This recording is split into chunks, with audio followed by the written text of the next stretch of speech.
नमस्कार दोस्तों, मैं प्राची एक बार फिर से आपके सामने मौजूद हूँ एक एक्सक्लूसिव रिपोर्ट लेकर। बिहार चुनाव नजदीक ही आ चुके हैं, जिसके चलते सभी दल सक्रिय नजर आ रहे हैं। जहां एक तरफ कांग्रेस, समाजवादी पार्टी एड़ी चोटी का जोर लगाने में लगे हुए हैं, वहीं दूसरी ओर भाजपा ने भी अपना एजेंडा सेट कर लिया है बिहार में जीतने का। तो वहीं अगर बात करें उत्तर प्रदेश की, तो 2027 यूपी विधानसभा चुनाव के लिए भी देखा जाए तो बहुत ही कम समय बचा हुआ है, लेकिन उससे पहले राजनीतिक माहौल गरमाया हुआ है। दोस्तों, बहुजन समाज पार्टी ने अभी से ही 2027 यूपी विधानसभा चुनाव के लिए कमर कस ली है।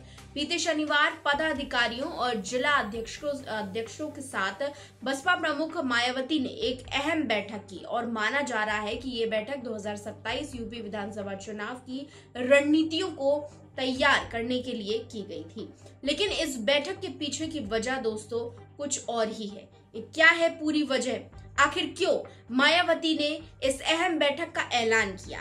क्या यूपी चुनाव से पहले मायावती एक नया ट्रम्प कार्ड खेलने वाली हैं? ये तमाम ऐसे सवाल हैं दोस्तों, जिनका जवाब आज हम अपनी रिपोर्ट में आपको दिखाएंगे भी और बताएंगे भी। लेकिन उससे पहले जान लीजिए कि आखिर इस बैठक का उद्देश्य क्या था। दरअसल लोकसभा चुनाव के बाद से पार्टी में कुछ ठीक ठाक हाल नहीं चल रहे थे। कभी बातें बिगड़ रही थी तो कभी आरोप प्रत्यारोप लगाए जा रहे थे। पहले आकाश आनंद के ससुर सिद्धार्थ आनंद को निष्कासित कर दिया गया था और फिर अपने खुद के भतीजे, जिन्हें मायावती ने उत्तराधिकारी घोषित किया था, आकाश आनंद को भी निष्कासित कर दिया गया। हालांकि आकाश आनंद ने जब माफी मांगी तो उनकी वापसी हो गई। मायावती ने उन्हें माफ कर राष्ट्रीय संयोजक बना दिया। लेकिन अब खबर सामने ये आ रही है कि अशोक सिद्धार्थ की भी पार्टी में वापसी हो गई है। यानी आकाश आनंद के ससुर अशोक सिद्धार्थ ने सार्वजनिक रूप से सोशल मीडिया पर मायावती से माफी मांगी।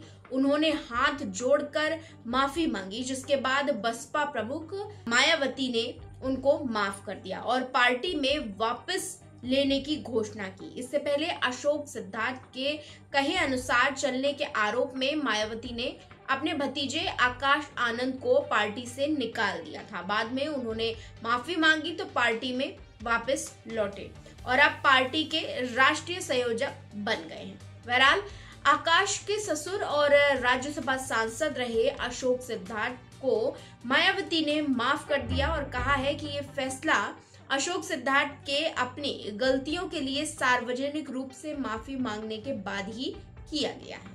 बसपा प्रमुख मायावती ने सोशल मीडिया प्लेटफॉर्म एक्स पर एक पोस्ट में लिखा, बहुजन समाज पार्टी के कई जिम्मेदार पदों पर लंबे समय तक कार्यरत रहे एवं पार्टी के पूर्व राज्यसभा सांसद अशोक सिद्धार्थ, जिन्हें पार्टी विरोधी गतिविधियों के लिए कुछ माह पहले पार्टी से निष्कासित कर दिया गया था।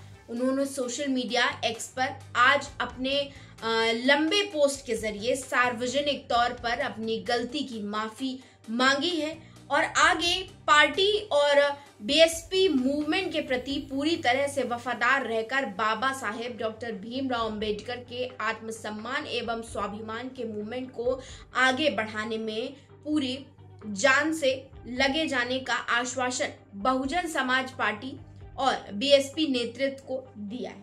मायावती ने आगे लिखा कि हाल ही उन्हें अपनी गलती का एहसास बहुत पहले हो चुका था और ये इसका लगातार पश्चाताप विभिन्न स्तर पर कर रहे थे, किंतु आज उन्होंने सार्वजनिक तौर पर अपना पश्चाताप जाहिर किया, जिसको ध्यान में रखते हुए पार्टी व मूवमेंट के हित में उन्हें पार्टी द्वारा एक मौका दिया जाना उचित समझा गया और इसलिए बीएसपी से उनके निष्कासन का फैसला आज तत्काल प्रभाव से रद्द किया जाता है। मायावती की इस बैठक और पार्टी में वापसी के फैसले को 2027 के उत्तर प्रदेश विधानसभा चुनाव से जोड़कर देखा जा रहा है। माना जा रहा है कि मायावती चुनाव के लिए अपनी पार्टी को मजबूत करने की पूरी कोशिश कर रही हैं। दोस्तों, आपकी इस पूरे मुद्दे को लेकर क्या राय है, हमें कमेंट करके जरूर बताएं और ऐसे ही हमारे चैनल को लाइक करें, सब्सक्राइब करें और शेयर